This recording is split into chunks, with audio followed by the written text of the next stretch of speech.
पिछले 2 हफ्तों में पीएसयू शेयरों ने काफ़ी अच्छा परफॉर्मेंस दिखाया और यहाँ पर पिछले पूरे हफ्ते पीएसयू शेयरों में अच्छी चाल देखने को मिली और यहाँ पर खबरें यही थी कि शायद सरकार ज़्यादा डिविडेंड की मांग करेगी और इन कंपनियों से, और इसी खबर के चलते इन शेयरों में तेज़ी देखने को मिली। तुलसियान जी, मैं आपसे ये समझना चाहता हूँ, जिस तरह से तेज़ी देखी गई है, अब भी क्या हम पीएसयू शेयरों पर दाव लगा सकते हैं, और लगा सकते हैं तो कौन से वो शेयर होंगे? देखिए हेमंत, सबसे पहले सरकार के लिए सिरदर्द था कि मुझे 40,000 करोड़ का जो प्राइमरी मार्केट डिसइन्वेस्टमेंट का है, पीएसयू स्टेक सेल का है, वो मोबिलाइज करना है। उसके लिए उन्होंने 2 आइडियाज मूट की। एक तो क्रॉस बाई का, कि जो भी कैश रिच कंपनियां अपनी दूसरी कंपनी में शेयर बाईबैक करे, उसको फ्लैटली हर कंपनी के सीईओ या बोर्ड ने नकार दिया, तो वो वर्क नहीं हुआ। दूसरा सरकार ने सूटी का जो था कि हम सूटी का जो स्टेक होल्ड कर रहे हैं, एक्सिस बैंक, आईटीसी, कि उनको हम कैपिटलाइज करेंगे यानी उसको एक होल्डिंग कंपनी में ट्रांसफर करेंगे, फिर उसको बैंकों ने नकार दिया कि साहब हमें ये मॉडल बिल्कुल वर्कआउट नहीं होगा और हम ऐसे कोई भी फाइनेंसिंग नहीं करेंगे।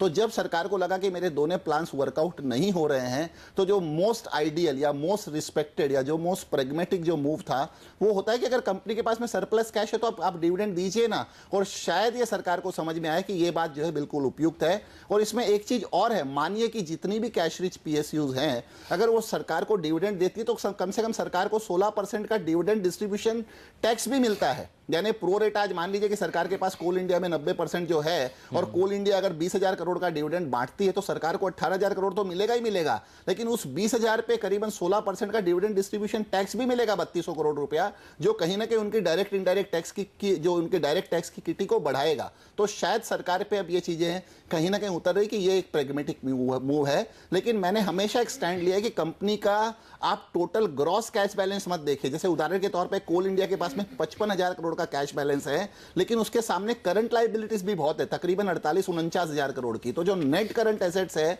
वो हमेशा कैश बैलेंस से बड़ा होना चाहिए। तो अगर उस परिप्रेक्ष्य पे मैं जाऊं या उस बैकग्राउंड पे जाऊं तो कोल इंडिया के पास आप एक तरह से कहिए कि आइडियली 24,000 करोड़ रुपए का कैश है। अगर आप इसी हिसाब से देखें तो इसमें जो कंपनियां क्वालिफाई करती हैं, मेरे हिसाब से प्रपोजल डेफिनेटली वर्कआउट होगा। डेफिनेटली ये चीज कंपनी का बोर्ड रिफ्यूज नहीं कर सकेगा और इसमें करीबन ये 6 या 7 कंपनियां मेरे हिसाब से इसमें क्वालिफाई करेंगी। एक है ओएनजीसी, एनएमडीसी, कोल इंडिया, मैंगनीज और India limited, NTPC, steel authority और कुछ हद तक एमएमटीसी। मैं एमएमटीसी को डिविडेंड प्ले के हिसाब से देख रहा हूं, न कि जो ट्रेडिंग वोलेटिलिटी। तो जो 6 या 7 कंपनियां हैं, इनमें कैश जो बैलेंस है वो काफी अच्छा है और तकरीबन जो फेस वैल्यू का आप समझिए 2 से 5 गुना ये लोग डिविडेंड उसमें दे सकते हैं। तो मेरे हिसाब से वर्कआउट होगा।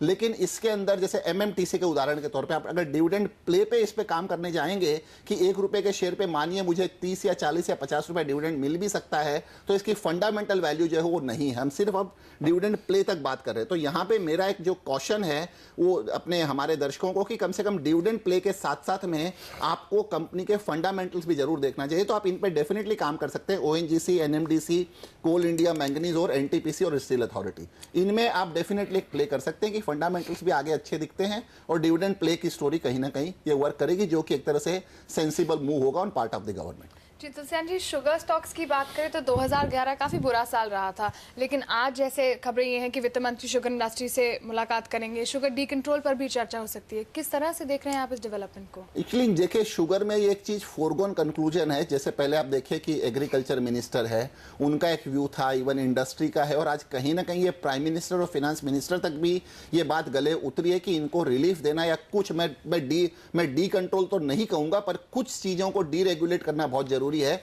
उदाहरण के तौर पे जो आज 10% का लेवी का जो कोटा लिया जाता है, मेरे हिसाब से इसमें कोई औचित्य नहीं है कि सरकार जो है हर कंपनी पे 10% का लेवी का एक ऑब्लिगेशन लादे। अगर आप ये लेवी के कोटे को डिसमेंटल करते हैं तो सरकार पे सब्सिडी का बर्डन 2,200 करोड़ रुपया सालाना जरूर बढ़ेगा, लेकिन इससे जो करप्शन है, इससे जो बॉटलनेक्स है, इससे जो काफी हर्डल्स है वो काफी कम होंगे। दूसरा, इंडस्ट्री को इसका गेन ये होगा कि स्ट्रेट वे 10 रुपया किलो अतिरिक्त उनको लेवी शुगर पे मिलेगा, यानी ओवरऑल प्रोडक्शन पे उनको 1 रुपया किलो का एक्स्ट्रा रियलाइजेशन मिलेगा, जिससे केन एरियर नहीं बढ़ेगा, कम से कम इंडस्ट्री को बढ़ावा मिलेगा। दूसरा जो है वो है मंथली रिलीज मैकेनिज्म जो सरकार करती है।